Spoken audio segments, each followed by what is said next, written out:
Guys, ಇವತ್ತು ನಾನು ಹೋಗ್ತಿದ್ದೇನೆ ಅಜ್ಜಿ ಮನೆಗೆ. ಹಾಗೆ ನನ್ನ ಅಣ್ಣನವ್ರನ್ನ ನಾನು ಪಿಕ್ ಮಾಡ್ಲಿಕ್ಕೆ ನಾನು ನೋಡುದು ಎಂತ ಇದು ಕಾರ್ ಅಲ್ಲಾಡ್ತುಂಟ ಅಂತ ಹೇಳಿ ನೋಡೋಕೆ ಇವರು ಡ್ಯಾನ್ಸ್ ಮಾಡ್ತಿದ್ದಾರೆ. ಕಾರಲ್ಲಿ ಫುಲ್ ಮರ್ಲು ಕಟ್ಟುತ್ತಾ ಹೋಗ್ತಿದ್ವಿ.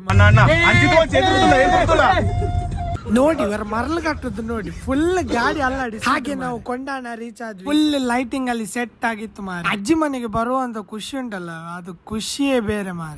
ಹಾಗೆ ನಂದು ಫ್ರೆಂಡ್ ಸಿಕ್ಕಿದ. ಫ್ರೆಂಡ್ ಒಟ್ಟಿಗೆ ನಾನು ಚೂರು ಅಣ್ಣನವರಿಗೆಲ್ಲ ಹೆಲ್ಪ್ ಮಾಡ್ಲಿ. ಜಾತ್ರೆ ಗೌಜಿಯಲ್ಲಿ ಆಗ್ಬೇಕಾದ್ರೆ ಒಂದು ಎಷ್ಟು ಜನರ ಪರಿಶ್ರಮ ಇರ್ತದೆ. ಆಮೇಲೆ ನಾವು ಹೋದ್ವಿ ಸಂತೆ ನೋಡ್ಲಿಕ್ಕೆ. ಸಂತೆ ಎಂತೆಲ್ಲ ಉಂಟು, ಎಂತೆಲ್ಲ ಬಂದಿದೆ, ಎಂತ ಗೇಮ್ಸ್ ಎಲ್ಲ ಉಂಟಂತ ನೋಡ್ಲಿಕ್ಕೆ ಹೋದ್ವಿ. ಕತ್ತಲಾಗಿ ಆಮೇಲೆ ನಾವು ಪುನಃ ಅಣ್ಣನವರ ಹತ್ರ ದೊಡ್ಡ ಫ್ಲಾಗ್ ಕಟ್ಟುತ್ತಿದ್ರು ಮಾರ. ಅದು ಹೇಗೆ ಟ್ಯಾಂಕರ್ ಅಲ್ಲಿ ಎಲ್ಲ ಹತ್ತಿ ಕಟ್ಟುತ್ತಿದ್ವಿ. ಹಾಗೆ ಮತ್ತೆ ಲೈಟಿಂಗ್ಸ್ ಎಲ್ಲ ಹೇಗೆ ಕಾಣ್ತೊಂಡ ಅಂತ ಹೇಳಿ ಹೋದ್ವಿ. ಆಮೇಲೆ ಒಂದು ದೊಡ್ಡ ಶಿವಾಜಿದ ಕಟ್ಔಟ್ ಹಾಕ್ಲಿಕ್ಕೆ ಆಲ್ಮೋಸ್ಟ್ 12 ಗಂಟೆ 1 ಗಂಟೆ ತನಕ ಆಗಿತ್ತು. ಆದ್ರೆ ನಾನ್ ಬೇಗ ಅಜ್ಜಿ ಮನೆಗೆ ಹೋಗಿ ಆಮೇಲೆ ನಂಗೆ ತುಂಬಾ ಜನ ಅಪ್ರಿಶಿಯೇಟ್ ಮಾಡಿದ್ರು. ವ್ಲಾಗ್ ಎಲ್ಲ ಚಂದ ಆಗ್ತಾ ಉಂಟ ಅಂತ ಹೇಳಿ. ಲೈಟಿಂಗ್ಸ್ ಇದೊಂದು ಹೊಸತು ವಿಡಿಯೋ ಮಾಡಿದ್ದೇನೆ, ಅದನ್ನ ಟ್ಯಾಗ್ ಮಾಡಿರ್ತೇನೆ ನೋಡಿ. ಹಾಗೆ ನೆಕ್ಸ್ಟ್ ವ್ಲಾಗ್ ಫುಲ್ ಗಮ್ಮತ್ ಆಗ್ಲಿಕ್ಕೆ ಉಂಟು. Stay tuned. Thank you for watching. Bye.